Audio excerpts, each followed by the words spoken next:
નમસ્કાર. આકાશવાણી અમદાવાદ વડોદરા પ્રાદેશિક સમાચાર અનિલ પટેલ વાંચે છે. અમરેલી જિલ્લાના ધારી તાલુકાના હિમખીમડી ગામમાં આવેલી મદ્રસાનું ડિમોલિશન કરવામાં આવ્યું છે. આ મદ્રસામાં ભણાવતો મૌલાના મોહમ્મદ ફઝલ અબ્દુલ અજીજ શેખ પાકિસ્તાન, અફઘાનિસ્તાન અને બાંગ્લાદેશ સાથે સંપર્ક ધરાવતો હોવાનું પોલીસ તપાસમાં સામે આવ્યું હતું. ગુજરાતની ત્રાસવાદ વિરોધી ટુકડી મૌલાનાની તપાસ કરી રહી છે. ધારીના પ્રાંત અધિકારી હર્ષવર્ધનસિંહ જાડેજાએ જણાવ્યું કે મૌલાનાની ધરપકડ બાદ મહેસૂલ વિભાગની તપાસમાં આ મદ્રસા શરતભંગ કરાવીને બનાવી હોવાનું ધ્યાનમાં આવ્યું છે. આ અંગે નાયબ પોલીસ સુપ્રિન્ટેન્ડન્ટ પરાક્રમસિંહ રાઠોડે જણાવ્યું કે એસડીએમ અને ધારી મામલતદારની તપાસમાં આ મદ્રસાનું બાંધકામ શંકાસ્પદ લાગતા મહેસૂલ વિભાગમાં કેસ ચલાવવામાં આવ્યો હતો. અમદાવાદની યુએન મહેતા હાર્ટ હોસ્પિટલનું એક એકમ હવે ગાંધીનગરની સિવિલ હોસ્પિટલમાં કાર્યરત કરાશે. હોસ્પિટલમાં કાર્ડિયોલોજી સાથે ન્યુરોલોજી વિભાગ પણ શરૂ કરવામાં આવશે. આ વિભાગમાં 10 થી 12 તબીબની ટીમ 24 કલાક હાજર રહેશે.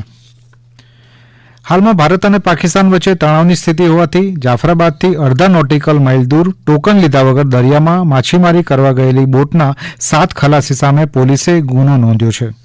જાફરાબાદ મરીન પોલીસે ટેટા પુલ પાસે એક બોટને ઊભી રાખીને તપાસ હાથ ધરતા તેમની પાસે મત્સ્ય વિભાગનું ટોકન ન હોવાનું જાણવા મળ્યું હતું. વધુ તપાસ ચાલી રહી છે. તાપી જિલ્લા સ્થિત કૃષિ વિજ્ઞાન કેન્દ્ર ખાતે કૃષિ સખી અને કમ્યુનિટી રિસોર્સ પર્સનની 5 દિવસની તાલીમનું આયોજન કરવામાં આવ્યું, જેમાં 60 જેટલી બહેનોએ ભાગ લઈને કૃષિ નિષ્ણાંતો પાસે પ્રાકૃતિક ખેતી અંગે વિશેષ માર્ગદર્શન મેળવ્યું. આ મહિલાઓ વિવિધ ગામોમાં જઈને ખેડૂતોમાં પ્રાકૃતિક ખેતી અંગે જાગૃતિ લાવશે અને એવા ખેડૂતોને પ્રાકૃતિક કૃષિ માટે પ્રોત્સાહિત કરશે. આ અંગે કૃષિ વિજ્ઞાન કેન્દ્રના વૈજ્ઞાનિક ડોક્ટર સીડી પંડ્યાએ વધુ માહિતી આપી. આ તાલીમ અંતર્ગત આપણે તાપી જિલ્લાના અંદર 30 ક્લસ્ટરો છે. 30 ક્લસ્ટરોમાંથી 30 કૃષિ સખી અને 30 સીઆરપી ની તાલીમનું આયોજન આપણે કરેલું છે. આ 5 દિવસીય તાલીમ અંતર્ગત પ્રાકૃતિક કૃષિને લગતી તમામ બાબતો આવરી લઈ આ તાલીમ આપવામાં આવશે અને સાથે સાથે તાપી જિલ્લાના અંદર પ્રાકૃતિક કૃષિના જે મોડલો છે એ મોડલોની પણ આપણે કૃષિ સખી અને સીઆરપી ને એક પ્રેરણા પ્રવાસ તરીકે ત્યાં લઈ જઈ અને ખરેખર ખેડૂતો આ કઈ રીતે આ પ્રાકૃતિક કૃષિ કરે છે એનું માર્ગદર્શન આપવાના છે. સુરેન્દ્રનગર શહેરનો લાંબા સમયથી બંધ રહેલો સ્વિમિંગ પુલ નાગરિકો માટે ખુલ્લો મૂકવામાં આવ્યો છે. આ સ્વિમિંગ પુલ નવીનીકરણ કરવા હેતુ લાંબા સમયથી બંધ હતો, ત્યારે કામગીરી પૂર્ણ થયા બાદ અનેક રજૂઆત બાદ આ સ્વિમિંગ પુલ ફરી શરૂ કરવામાં આવ્યો છે.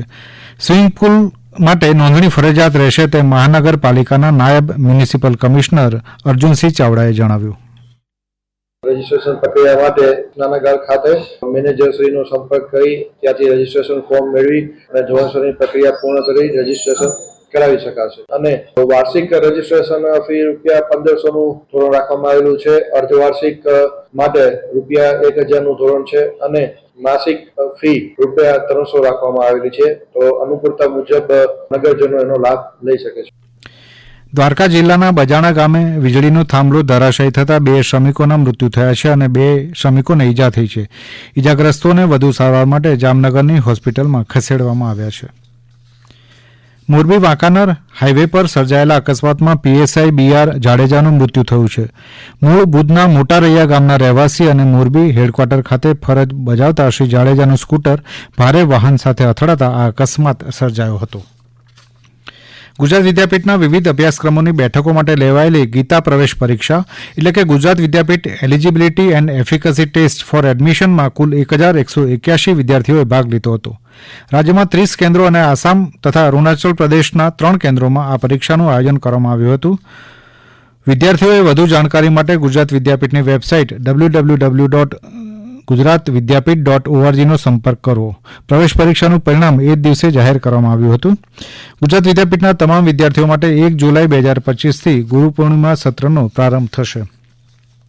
7 બટાલિયન ગુજરાત એનસીસી મહેસાણા દ્વારા પાટણ ખાતે નોર્થ ગુજરાત એજ્યુકેશન કેમ્પસમાં આવેલી કોલેજોના વિદ્યાર્થીઓ ઉપરાંત હેમચંદ્રાચાર્ય ઉત્તર ગુજરાત યુનિવર્સિટીના સિનિયર ડિવિઝનના કુલ 60 કેડેટ્સને કટોકટીની પરિસ્થિતિમાં ટ્રાફિક તથા ક્લાઉડ કંટ્રોલ કેવી રીતે કરવો તે અંગે મોકડ્રીલ કરવામાં આવી હતી.